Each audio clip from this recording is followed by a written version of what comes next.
Hello everyone, today is 7th of September. Now it's about 10 o'clock in the morning Moscow time. I'm Levan Gudadze and this is my first update for the day in which I will share all the main news that are making headlines in Russian media outlets and Russian language pages on different internet platforms. And there are quite a few very significant developments and news that I like to share with you for this moment. And I will start with this report from RIA Novosti, which is about settlement Zhuravka. Russian Defense Ministry finally confirmed that this settlement is under full Russian control, although nobody from our community gonna be surprised by this, because I reported about liberation of Zhuravka about a week ago, if not more, but yet again, being extremely conservative institution, Defense Ministry of Russia just now confirming this information. And Zhuravka is on Pokrovsk sector of the front line, of course, and when it comes to this sector, we also have updates, significant updates, that Russian armed forces, according to more confirmations, already are in control of Zelensky Первое settlement, and some sources are reporting that Russian troops are also in control of Zelensky Второе settlement.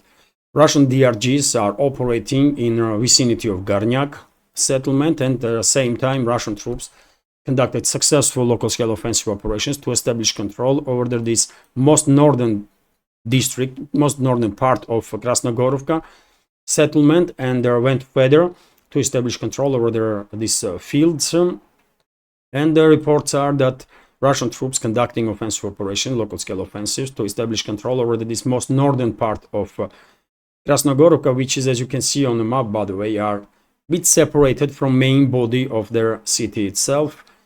Significant developments on a sectoral scale, I will say. And if we zoom out a little bit, you can see that Kiev regime's formations in these fields between Krasnogorovka and Zelensky Первое are now in a cold room, or encircled basically, and all their supply and support lines are under direct Russian fire control, which is not really surprising, because a few days ago I reported about chaotic withdrawal of several units of the Kiev regime's forces from exactly this area, because they knew perfectly well it was only a matter of days and they will end up in a cold room, being encircled.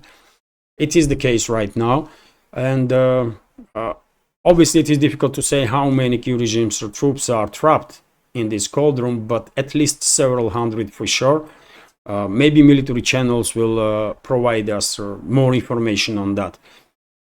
Also, by the way, when it comes to Pokrovsk sector, reports are coming in that Russian troops managed to establish control over their Sukhoy Yar settlement and the Lisovka settlement, although without photo or video confirmations. Of course, difficult to say if these settlements are also being liberated. Yet again, maybe military channels have some more information on that. I will continue with some other news, and in general, by the way, when it comes to situation on battlefields, in general, it seems to me that some sort of operational pause is holding. Russian troops are significantly active on southern flank of Pokrovsk sector, on South Donetsk sector of the front lines, but in general, for a couple of days now, we have not seen reports about some crucial developments on a line of contact. I guess both sides are using this time to regroup and reinforce their forward units, and next week probably we will see further increase of activity, especially from Russian forces in South Donetsk, in Pokrovsk, in Toretsk, Seversk, Kupiansk directions, and all the other. Basically, RIA Novosti is reporting that according to Ukrainian propaganda outlets, this morning there was a two series of explosions in Kiev. No precise information in which districts of the Kiev these explosions occur. All we know that explosions were happening during the air raid alert, which indicates that possibly these explosions, this sound of explosions, are connected with the possible Russian drone and missile strikes on military and logistics infrastructure of the Kiev regime, but yet again, no precise data on that yet. Of course, if any updates, I will share additional information on my Telegram channel. RIA Novosti is also reporting that emergency situation was declared in Voronezh region. I translated this information. This is mechanical translation from Google. So state of emergency has been declared in the Ostrogozhsky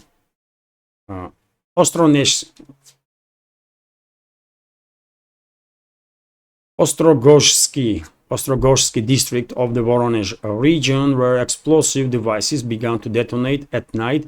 Governor Alexander Gusev reported on his Telegram channel. Residents of their settlement are being evacuated with their participation of emergency services. Temporary accommodation points have been set up for them. Buses have been organized to evacuate people, according to governor. He also said that while several dozen people are in their temporary accommodation points, most of the evacuees have been accommodated with the relatives and the friends. According to preliminary information, no civilians were injured. An assessment of the possible damage will be made only after the consequences of the detonations have been completely eliminated, Gusev added. Ukrainian drone was shot down in the Ostrogozhsky district last night. When it fell, fire broke out, which spread to explosive devices, and detonations began. Residents of the village, unnamed village, were evacuated to neighboring settlements. This is what RIA Novosti is reporting. Of course, no specific information where exactly this intercepted drone failed. Water facility caught fire, and what explosive devices are affected by this. I checked on other sources, and several Telegram channels are reporting that munition depot was targeted by Kiev regime, although officially we don't yet know what exactly has happened, what facility was targeted. And let's wait for official statements on that. Maybe it was a munition depot. In any case, this long-range strike was for sure conducted with active participation of the NATO countries, because targeting data, as a number of Russian high-ranking officials said earlier, several times even, usually targeting data is provided by NATO countries for weapon systems, for long-range weapon systems that formerly Kiev regime is using to strike deep inside the Russian territory. Let's continue with some more news. Vzгляд newspaper is reporting that, well, according to Russian Defense Ministry, during their clashes in the Kursk salient in previous 24 hours, Kiev regime lost more than 300 military personnel, about 300 military personnel, also 2 armored fighting vehicles, 10 other types of armored vehicles, trucks, carriers, 2 artillery systems, also radio electronic warfare system, and 14 motor cars. Overall casualty numbers of the Kiev regime in Kursk salient is over 10,000 now since the beginning of this invasion into region, or invasion by Kiev regime's forces and the NATO forces and the mercenaries. TASS news agency is also reporting that over the past week, as a result of hostilities on line of contact, Kiev regime lost more than 16,000 military personnel, which is a huge number, of course. And whenever I see these reports of Russian Defense Ministry about daily, weekly, or monthly losses of the Kiev regime, I always ask question, just how longer society in this so-called Ukraine gonna be able to cope with such losses. Nothing to be said about armed forces of the Kiev regime, because numbers are just unimaginable, really. But yet again, and this is despite these kidnappings of the people in Kiev controlled territory on daily basis. I mean, yes, Kiev regime may kidnap every month another 20-30,000 people, if not more, and force them to go to frontline or send them to the frontline. But at some point, society has to raise its voice, I guess, because they've been sacrificed for geopolitical agenda of their collective West, and even if they are under heavy propaganda, I mean, I just don't get it, man. Even if they're under heavy propaganda, at some point they have to start wake up to reality. Because this is a tragedy, by the way. This is definitely tragedy for Russia, Russian people, for Russians in Ukraine, because Ukrainians are part of Russian world, by the way, even if some of them are thinking that they are descendants of some ancient Ukrovs or whoever that built pyramids in Egypt and the Chinese wall in China. Even if they are under such a crazy propaganda, by the way, at some point they have to start asking questions, because at this point probably there is no family in this former Soviet Republic that did not lost anybody, did not lost at least one relative in this proxy war that Western ruling class is waging against Russia. I mean, why they are allowing to be sacrificed for Western geopolitical agenda? Because they know perfectly well Russia is not threat for citizens of Ukraine. It's just, it is what it is. For God's sake, 3 to 4 million Ukrainians, citizens of Ukraine, are living in Russia, refugees. So obviously Russia is not threat for them, right? I don't know, man. This is tragedy, man. This is tragedy. I said many times, this conflict. Unfortunately, Western ruling class managed to provoke this civil war, basically, inside the Russian world. And this has to end. This has to end, man, as soon as possible. RT is reporting that, well, Zelensky, by the way, this puppet of the Western ruling class and illegitimate leader of the Kiev regime, spoke about ending their hostilities. He said that war in Ukraine must end this fall. So Ukrainian leader Vladimir Zelensky has urged NATO countries to pressure Russia to agree to Kiev's peace terms this fall. He made his statements during a meeting with the US Defense Secretary Lloyd Austin at the Ramstein Air Base in Germany. Regular gatherings at the Ramstein Air are designed to coordinate military aid to Kiev. Zelensky urged Western countries to help arrange joint production of the weapons on Ukrainian soil, including drones and missiles, and he was, as always, asking for more money and more weapons. But this point to end hostilities this autumn, well, that would be great if conflict will end this autumn, although this conflict not gonna end on terms of Western ruling class or Zelensky, who is just an actor, by the way, that plays the role of president. We all know that decision makers are in reality in Washington and London. And well, even though of course it would be great to this conflict to end this autumn, unfortunately we don't really have any indicators that that this is going to happen. Which is really unfortunate, and there is of course no way Western ruling class is in a position to pressure Russia to agree on Western terms when it comes to ending the hostilities. Conflict will end, I don't know when, but obviously every conflict ends at some point, and this conflict will also end, and will end on Russian terms. Western ruling class will capitulate. There is no other options, by the way. That's it. Western ruling class has to capitulate because and has to pay a heavy price, by the way, for all the crimes that they committed against humanity, against citizens of this former Soviet Republic, Ukraine, and against citizens of Russia. RT is reporting that about ending hostilities, Prime Minister of Hungary, Orban, also spoke about.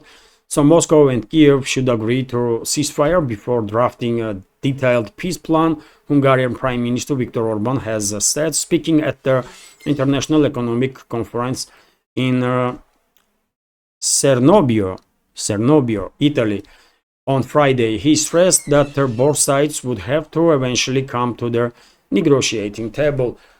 Okay, I mean, it is very noble of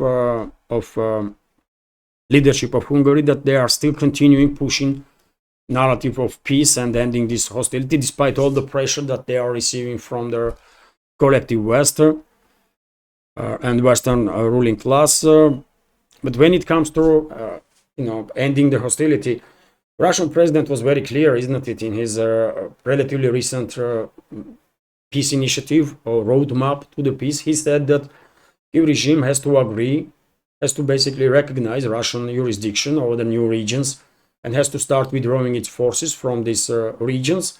And once this will happen, Russian side will stop its military operations, because meaningful reality will be, because objective reality at that point will allow some meaningful talks to take place.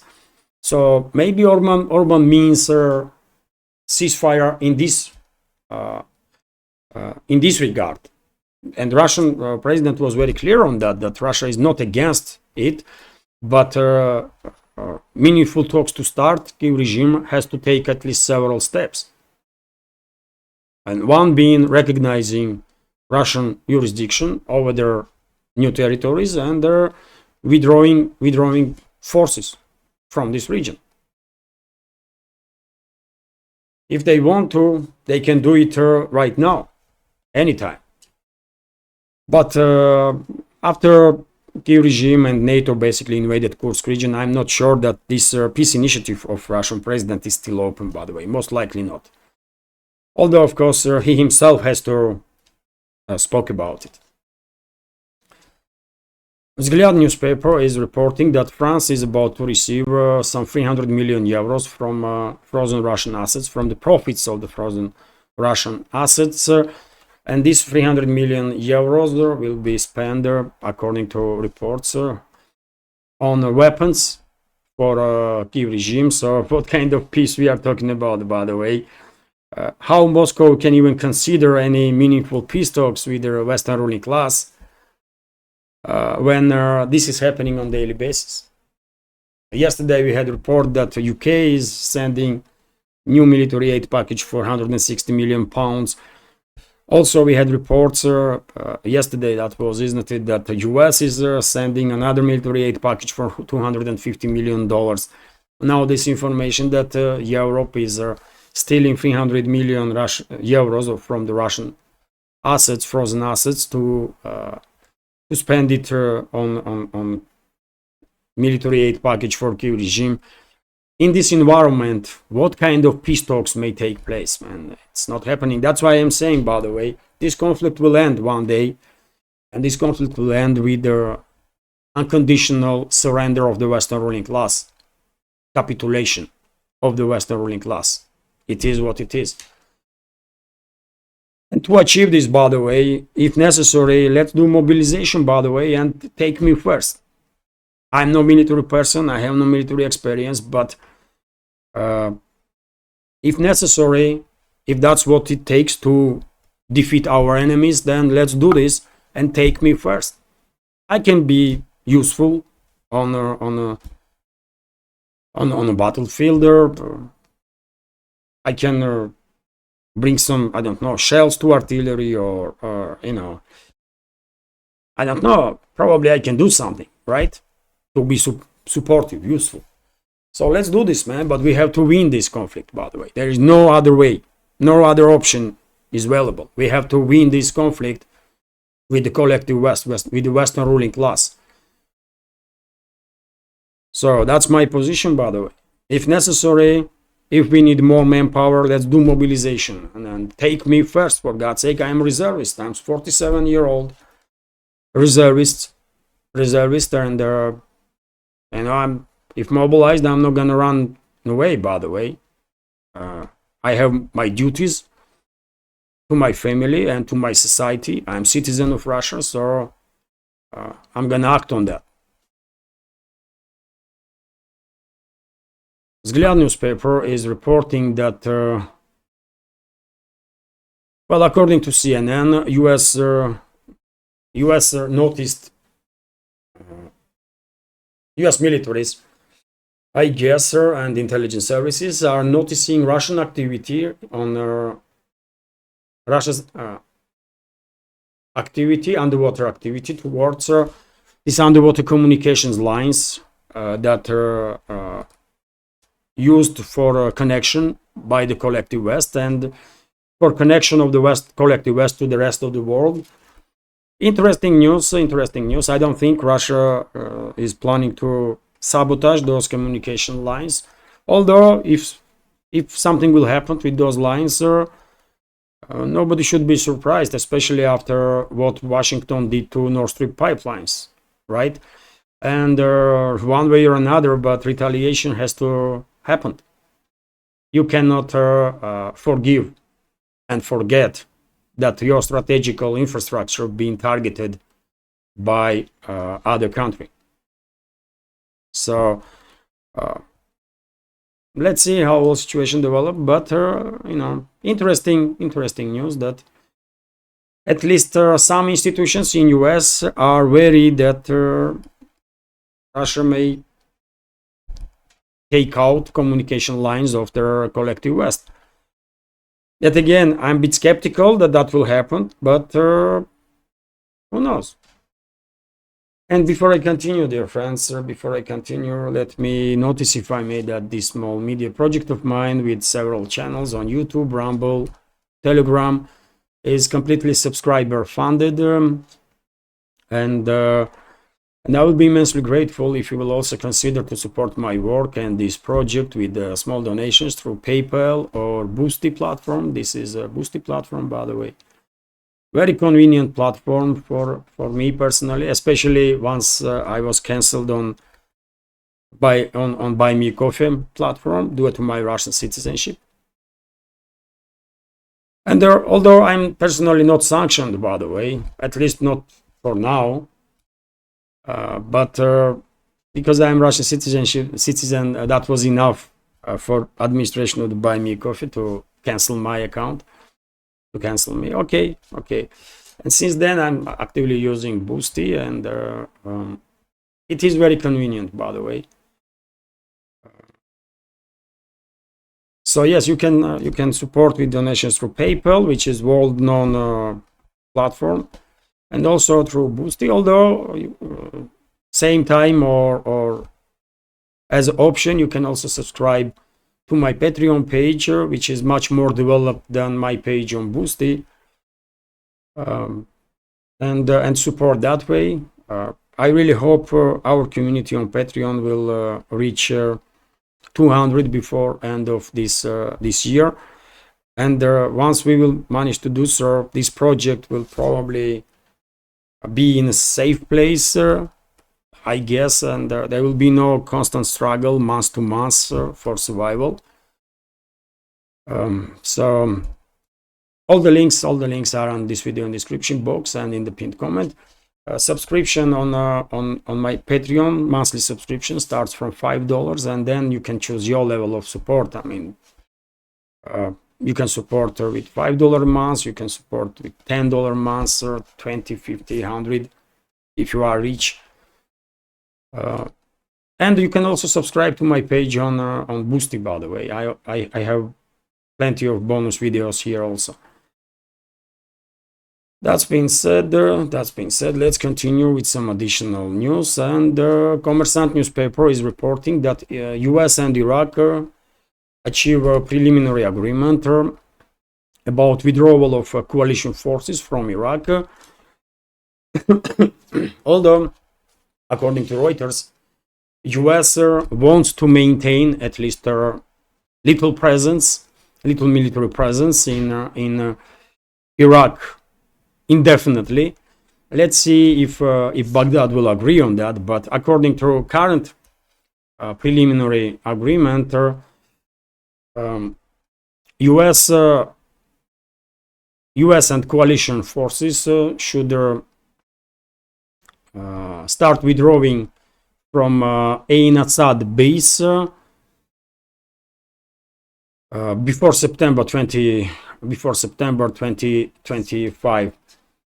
But yet again, it seems like US is not really keen to leave Iraq forever, and probably they will come up with whatever reasonings to maintain their military presence.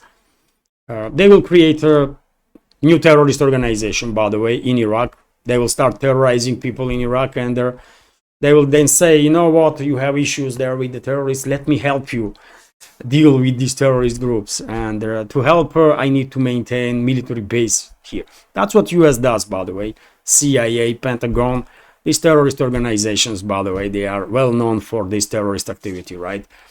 TASS news agency is reporting that spacecraft Starliner from Boeing finally left International Space Station and successfully landed, by the way, although without astronauts on board, because NASA had significant doubts that this spacecraft is safe enough. And two US astronauts were sent to International Space Station with this spacecraft Starliner from Boeing, and they will stay on International Space Station for next several months, and eventually will come down to Earth on SpaceX's spacecraft. Although, as I said quite a few times before, NASA could ask Russia for help, and I'm quite sure Roscosmos will send a Russian spacecraft to rescue these two US astronauts. Although, by the way, one should keep in mind that they are on the International Space Station. There is enough air there, enough provision. If in US segment of International Space Station will be a moment when there is not enough water or food, there is the Russian segments of the space station, and Russian cosmonauts will of course share whatever is needed for their colleagues. They are cooperating, by the way, so these astronauts were never in danger on the space station itself. And it is a good call on part of NASA that they did not risk it. They did not risk lives of these astronauts by sending them back to Earth on this Boeing's Starliner craft. I mean, Boeing, whenever you hear Boeing, by the way, first reaction is to just stay away, you know. That's how bad the reputation of the Boeing has become. Anyways, let's continue. Vzglyad newspaper is reporting that Prime Minister of Georgia, Irakli Kobakidze, refused to meet with their German MPs, members of parliament, members of their what is the German parliament's name, man? Bundestag, right? Yes, German Bundestag. So Kobakidze refused to meet with the delegation of the German parliament, or Bundestag, that went to Georgia. And the reasoning is that, according to Kobakidze, German MPs were actively participating in destabilization attempt, recent destabilization attempt in Georgia, when this Western-controlled so-called opposition was trying to conduct a cold revolution. And German MPs, by the way, were participating in demonstrations, anti-governmental demonstrations. So Kobakidze, Prime Minister of Georgia, definitely has a point. Definitely has a point. And unsurprisingly, these German so-called MPs, because after all, they are not servants of the German people, they also are puppets, by the way, of the CIA, right? As the entire German government. So these German so-called MPs, unsurprisingly, went to meet with their Western assets in Georgia, which is, the so-called opposition and their NGOs and that kind of stuff. If it was up to me, I would never even allow these so-called MPs to enter Georgia. That was a mistake on part of authorities there, I guess, because why you are allowing these criminals to enter your country in the first place, man? You know they want to destroy your country, right? They want to conduct regime change and then sacrifice Georgia and Georgian citizens for geopolitical agenda of the West or Western ruling class. So why you are allowing your enemies of your people, to enter your country? That's a big mistake, man. It's better to end up in diplomatic row with Germany, right, for refusing the so-called MPs to enter country, than allow them to conduct eventually this color revolution and destroy country.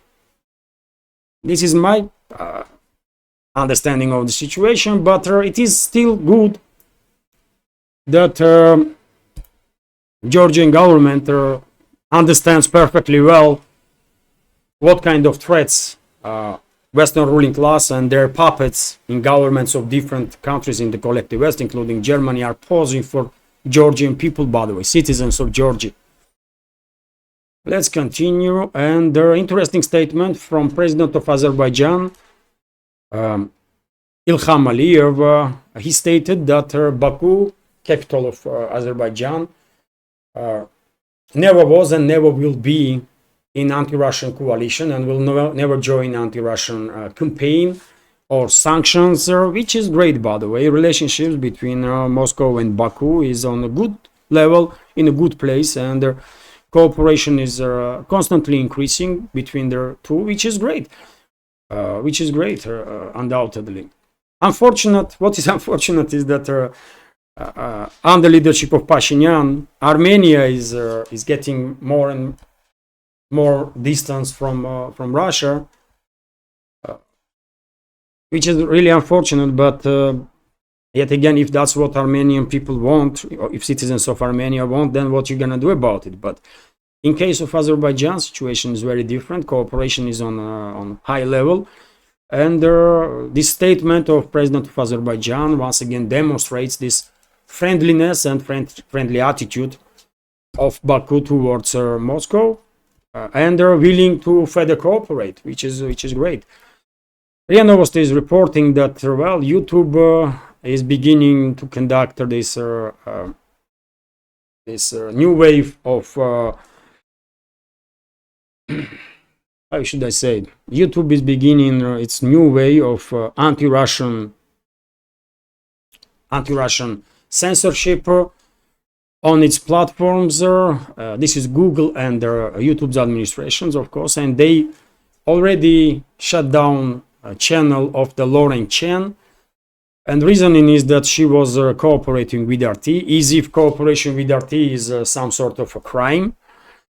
Unbelievable, man. Unfortunately I don't know Lauren Chen.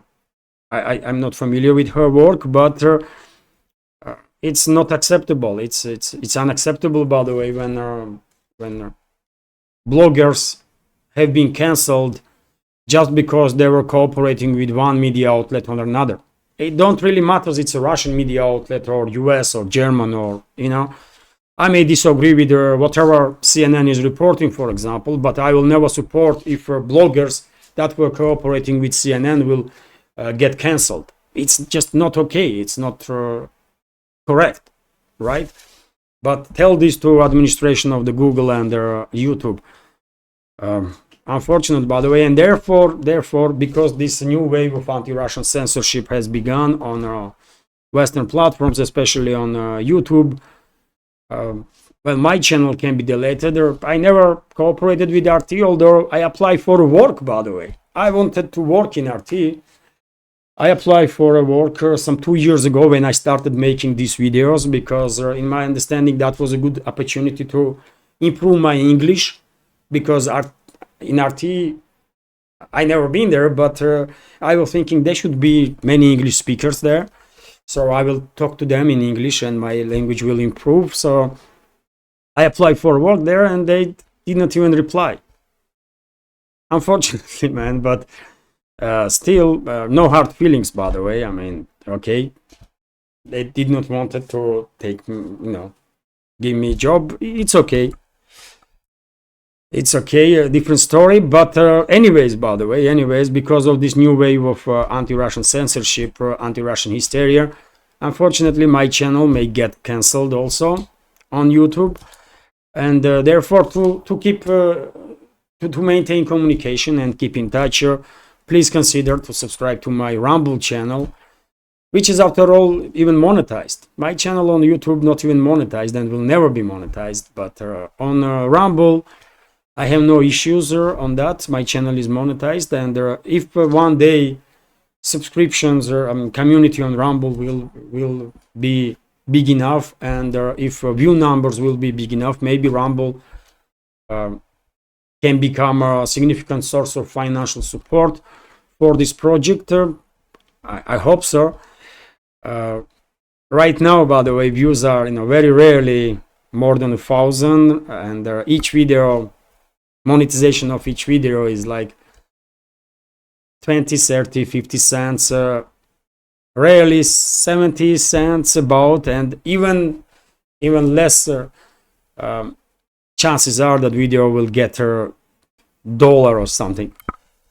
But as I said, man, if numbers grow, if community grow, if your numbers grow, then who knows, maybe sometime in the future Rumble may become a significant source of support for this project. So yes, link is under this video in description box, by the way. Please consider to subscribe and watch my videos on Rumble or listen on Rumble. But anyways, to go back to this particular news, I feel sorry for Lauren Chen. Yet again, I'm not familiar with her work, but it don't really make it matter. What matters is that no one should be cancelled just because they were cooperating with media outlets from whatever country. But this information clearly confirms that well, this new wave of anti-Russian censorship and hysteria has begun. Das News Agency is reporting, and I will end this update on this news, by the way, interesting news, that well, the agreement on comprehensive strategic partnership between Iran and Russia may be signed in October at the BRICS summit in Kazan, or later at a separate meeting of their presidents. Their document has been completed. Iranian ambassador to Russia, Kazem Jalali, told the TASS. Interesting news, by the way, interesting news.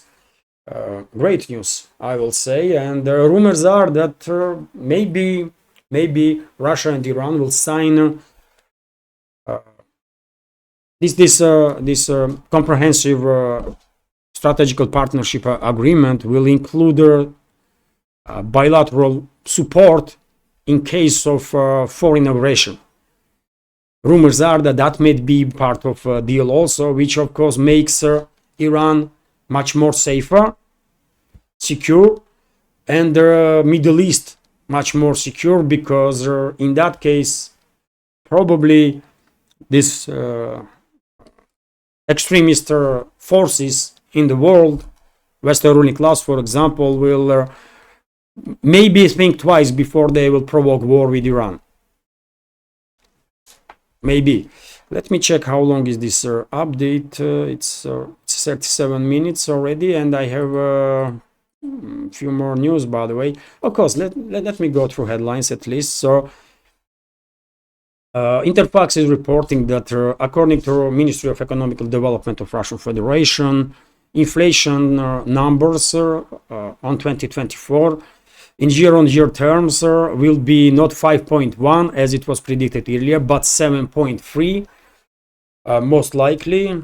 So change in prediction, and well, what can I say, dear friends? 7.3 is not bad, not bad. Let's say this way.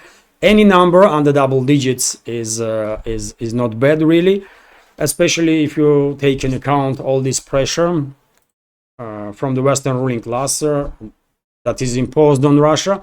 Also, by the way, Ministry of Economical Development changed its forecast on growth of Russian GDP from 2.8% for 2024 to 3.9%, which is definitely good number, good level of GDP growth. Yet again, especially if we keep in mind that Russia is under some 20,000 plus sanctions from the collective West. But I think this forecast is a bit conservative. I spoke about this earlier, and in my personal opinion, Russian GDP will grow this year in 2024 at least 4 or maybe 4.5%. Let's see, by the way, mark my words, Russian GDP will grow definitely at least 4% or maybe higher. And I guess this is it. One more news, dear friends, that Russian president spoke about building nuclear power stations in far east of Russia, which is well, because this is initiative from Russian president, I guess Rosatom will start work on these matters. Maybe already are working, and of course, additional energy capacities for the Far East will and additional energy generation will boost local economies and maybe even stimulate Russian citizens to move to live towards Far East from let's say European part of the country. It is a possibility. It is a possibility, but in any case, it does make all the sense, by the way, to build their nuclear power stations, more and more nuclear power stations, including in the Far East, because it's China right next door, isn't it? And if there is any access of electricity or whatever energy source you have, you can always have customers right next door into China. So it's gonna be very profitable also.